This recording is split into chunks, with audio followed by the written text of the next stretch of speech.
Bienvenidos al Workshop Internacional de Política Fiscal en el corto y largo plazo, teoría y práctica en tiempos de COVID-19.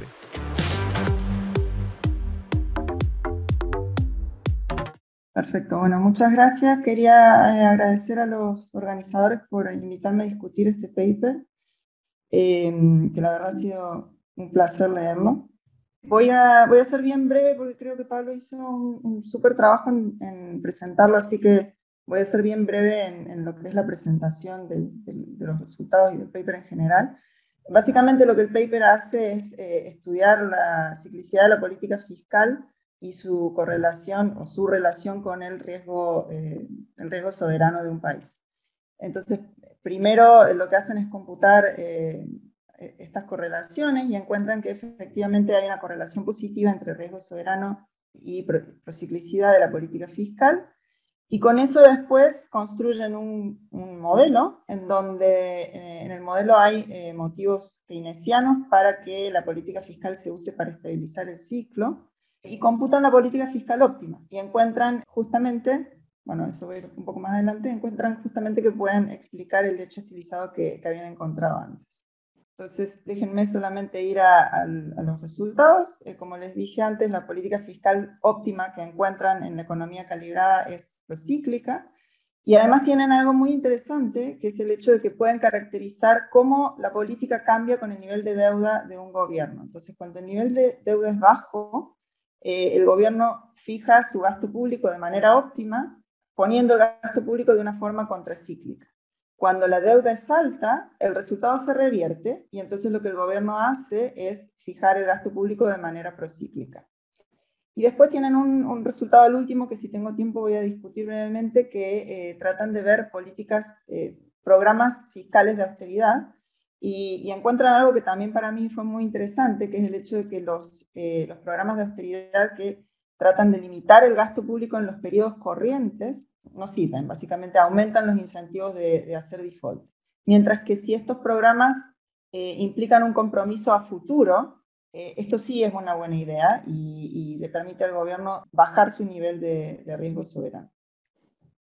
Entonces, comentarios muy generales, creo que es un paper, un muy buen paper, súper interesante, muy minucioso en un montón de cosas, pero súper bien escrito como para que el lector lo pueda seguir fácilmente. Y además la pregunta es, bueno, tal como hemos visto en la sesión anterior también y en esta, la pregunta es crucial, ¿no? ¿Cómo la política fiscal debería ser conducida a través del ciclo? Y la respuesta también es muy intuitiva, depende del espacio fiscal que tiene un país. A mí lo que me pareció muy novedoso de este trabajo es que introduce factores keynesianos en el análisis que yo no había visto antes, en un problema de política fiscal óptima, donde no hay compromiso total del gobierno. Entonces, justamente mis comentarios van a ser tres. El primero va a ser focalizado en este aspecto que considero que es lo más novedoso del paper, que es introducir este motivo de estímulo fiscal en el problema de política fiscal de un gobierno. ¿Cómo lo hacen? Bueno, tal cual explicó Pablo, lo hacen a través de un mecanismo de rigidez nominal. El salario no puede ir por debajo de un nivel de salario mínimo. Y entonces lo que implica esto es que para el gobierno, cuando esta restricción del salario está activa, el gobierno va a tener incentivos a hacer un boost de la demanda para sacar a la economía de esta zona y entonces de esa manera estabilizar el producto. Si no tuviéramos el problema de riesgo soberano, la política fiscal sería altamente contracíclica, y esto es algo que mencionó Pablo rápidamente cuando mostró los resultados del modelo. Lo que hace que la política se vuelva procíclica es el hecho de tener la posibilidad de default en el modelo. Entonces, cuando el gobierno está con niveles de deuda alta, esta posibilidad de default lo que hace es aumentar el costo de financiamiento del gobierno y entonces de esa manera los incentivos a hacer política contracíclica se ven disminuidos y la política se vuelve procíclica. Esto es súper importante en varios niveles, o sea, en la caracterización que tiene el esquema de política fiscal óptima, en los efectos de bienestar. Esto no es algo que enfaticen demasiado, pero que está ahí. y también en el diseño de los planes de política fiscal que se analizan al final. Entonces, como para ir un poquito más en foco a esto, si no tuviéramos estas rigideces nominales, la ecuación que mostró Pablo en un momento se vería como esto, donde el término del medio, que era el término de la rigidez nominal, ya no estaría, aparecería el término de Samuelson y aparecería el último término de austeridad. Acá en el término de Samuelson hay una parte que no está, que tiene que ver con esta desigualdad que hablaba Pablo entre los desempleados y no desempleados, porque no habría desempleados, básicamente. Si el ETA fuera pequeño y las preferencias son separables y homotéticas, entonces el primer término, dado la construcción del modelo, nos daría principalmente política fiscal acíclica, porque el shock está en el sector transable, no en el sector no transable. Y eso, bueno, como vimos en un gráfico de la primera presentación, hay algunos países desarrollados que tienen política fiscal que es cercana a cíclica. Sin embargo, este término, este ETA, y esto se discute en el paper, este ETA depende del grado de cercanía que tiene la economía a hacer default. Entonces, si hay un shock negativo y eso lleva a la economía a la zona de default, este ETA debería subir. Y entonces, este motivo para hacer procíclica la política fiscal cuando existe el riesgo de default debería seguir estando allí. Y debería seguir siendo cierto de que el esquema de política depende del nivel de deuda. Mientras más cerca se está, mientras más alto el nivel de deuda y más cerca se está de hacer default, más son los incentivos a tener política fiscal procíclica. Entonces, los resultados creo que serían relativamente similares en términos cualitativos, por supuesto, no en términos cuantitativos. Relativamente similares sin el mecanismo keynesiano. Pero hay algunas cosas que cambiarían mucho. Por ejemplo, en el paper en algún momento se calculan unos costos de desviarse de la política óptima y son bien grandes. Y el hecho de que sean bien grandes, creo yo, depende crucialmente del mecanismo keynesiano que están introduciendo. Entonces yo supongo que si uno le quitara esto, los costos de bienestar de desviarse de la política óptima deberían ser mucho menores.